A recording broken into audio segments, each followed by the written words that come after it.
Karbala के युद्ध में हुसैनी ब्राह्मण सत्यमेव जयते के लिए प्राण न्यौछावर करने वाले वीरों का रोमांचक इतिहास यहाँ है।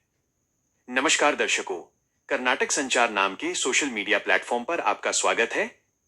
इस वीडियो में हम हुसैनी ब्राह्मणों के बारे में जानेंगे। आखिर हुसैनी ब्राह्मण कौन है?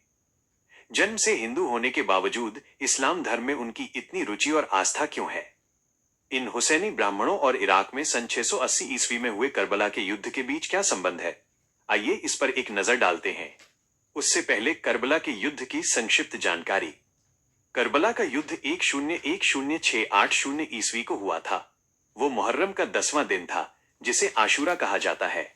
यह युद्ध इस्लामिक इतिहास की सबसे दुखद घटना मानी जाती है, जिसे अन्याय के खिलाफ और सत्य व न्याय की रक्षा के लिए लड़ा गया संघर्ष माना जाता है।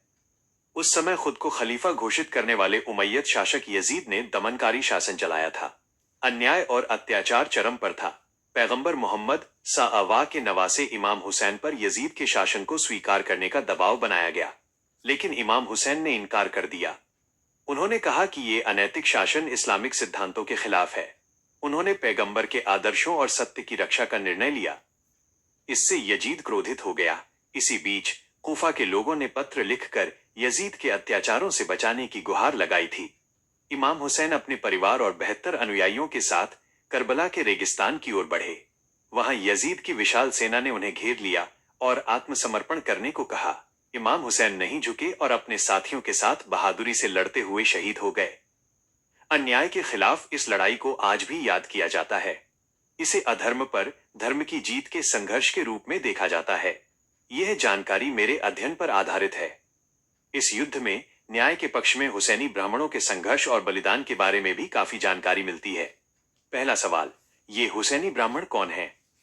उत्तर, चूंकि ये इमाम हुसैन के अनुयायी हैं, इसलिए इन्हें हुसैनी ब्राह्मण कहा जाता है। मूल रूप से ये हिंदू हैं। ये हिंदू संस्कृति के साथ साथ इस्लाम की कुछ परंपराओं का भी पालन करते हैं। वे पैगंबर मोहम्मद सअवा को हिंदू देवताओं के एक अवतार के रूप में सम्मान देते हैं। वे मिश्रित संस्कृति की एक मिसाल हैं और हिंदू मुस्लिम एकता के प्रतीक हैं। प्रसिद्ध सूफी संत ख्वाजा मोइनुद्दीन चिश्ती जब भारत आए थे, तब हुसैनी ब्राह्मणों ने उनका भव्य स्वागत किया था। राजस्थान की अजमेर शरीफ दरगाह के साथ भी इनका गहरा रिश्ता है। इस क्षेत्र के हुसैनी ब्राह्मण परिवार गर्व से कहते हैं कि वे इमाम हुसैन की परंपरा से जुड़े हैं। इन्हें आधे हिंदू आधे मुसलमान के नाम से भी जाना जाता है। कुल मिलाकर इनकी समन्वयवादी संस्कृति प्रेरणादायक है। ये दुनिया का एक दुर्लभ समुदाय है, जिसने अन्याय के खिलाफ इमाम हुसैन का साथ देते हुए अपनी जाति भूलकर प्राणों की आहुति दी। इनका मूल और इमाम हुसैन से जुड़ाव कैसे हुआ, ये भी बहुत दिलचस्प है। शोध में कई बातें सामने आती हैं, जिनमें से कुछ यहाँ दी गई हैं। कहा जाता है कि हुसैनी ब्राह्मण पैगंबर मोहम्मद सअवा के समय में ही इराक की फरात नदी के किनारे अल हिंदिया क्षेत्र में रहते थे। तब उस स्थान को दैर अल हिंदिया यानी हिंदुओं के रहने की जगह कहा जाता था। बगदाद में रहने वाले ब्राह्मण समुदाय के नेता रहाब सिद्ध दत्त की शादी के कई साल बाद भी कोई संतान नहीं थी। इससे वे बहुत दुखी थे। एक दिन वे इमाम हुसैन के पास गए। उनकी हालत देखकर हुसैन ने पूछा, रहाब सिद्ध दत्त, आप इतने परेशान क्यों हैं? रहाब ने कहा, महात्मा, आपसे क्या छिपा है? विवाह को कई वर्ष बीत गए, पर संतान सुख नहीं मिला। भविष्य की चिंता सता रही है। इमाम हुसैन ने उन पर कृपा की और ईश्वर से उनके लिए प्रार्थना की। फिर उन्हें आशीर्वाद देकर घर भेजा। बाद में रहाब को 7 पुत्र हुए। समय बीतने के साथ बच्चे बड़े हुए। उनका परिवार इमाम हुसैन के बहुत करीब था। सन 680 ईस्वी के करीब जब करबला के युद्ध की खबर मिली, तो रहाब दत्त अपने 7 बेटों और अपनी सेना के साथ इमाम हुसैन की ओर से लड़ने पहुंच गए। इमाम हुसैन ने रहाब दत्त के इस समर्पण को देखकर कहा था, वाह दत्त सुल्तान, हिंदू का धर्म, मुसलमान का ईमान। यानी दत्त एक सुल्तान की तरह हैं जिनका धर्म हिंदू है, लेकिन निष्ठा मुसलमान जैसी है। करबला की भीषण लड़ाई में रहाब के बेटों सहित उनके कई सैनिक शहीद हुए। जो बच गए वे बाद में भारत लौट आए। एक अन्य जानकारी के अनुसार रहाब सिद्ध दत्त भारत और पाकिस्तान के बीच के किसी क्षेत्र के मुखिया या सेना नायक थे।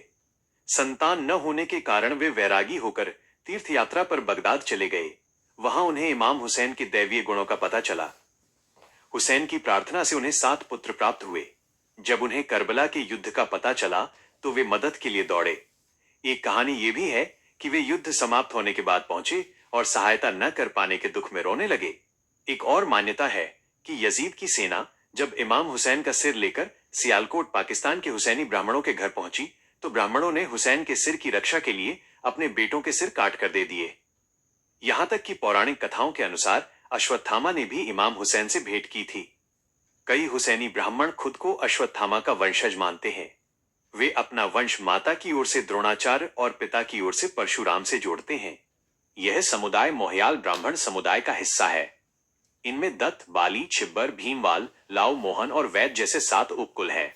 ये सभी अलग अलग ऋषियों जैसे पराशर, भृगु, भारद्वाज, वशिष्ठ आदि की परंपरा का प्रतिनिधित्व करते हैं। यह समुदाय योद्धाओं का रहा है जो शस्त्र और शास्त्र दोनों में निपुण है। इनकी जनसंख्या भारत में पंजाब, चंडीगढ़, हिमाचल, जम्मू, राजस्थान, दिल्ली और पुणे में है। पाकिस्तान के सिंध और चकमल तथा अफगानिस्तान के काबुल में भी ये पाए जाते हैं। 1947 के विभाजन के बाद लाहौर से हुसैनी ब्राह्मण पंजाब आ गए। ये मुख्य रूप से हिंदी, पंजाबी, गुजराती और उर्दू बोलते हैं। अन्य ब्राह्मणों की तरह ये भी जनेऊ धारण करते हैं और तिलक लगाते हैं। विशेष बात यह है कि कई हुसैनी ब्राह्मण धार्मिक अनुष्ठानों के समय केवल मुसलमानों से ही दान या भिक्षा स्वीकार करते हैं। ऐसी भी मान्यता है कि उनके पूर्वजों के गले पर जो तलवार के घाव हुए थे उनके निशान आज भी उनके नवजात बच्चों के गले पर देखे जाते हैं। संक्षेप में, हुसैनी ब्राह्मण इतिहास का एक रोमांचक अध्याय है। उनकी संस्कृति गंगा यमुना के मिलन जैसी है। 1300 से अधिक वर्षों से इस परंपरा को निभाने वाले इस समुदाय का मानवता के लिए संदेश बहुत बड़ा है। अगर ये जानकारी अच्छी लगी हो तो लाइक करें, दोस्तों के साथ शेयर करें और कमेंट बॉक्स में अपनी राय दें। सब्सक्राइब करना न भूलें। नमस्कार।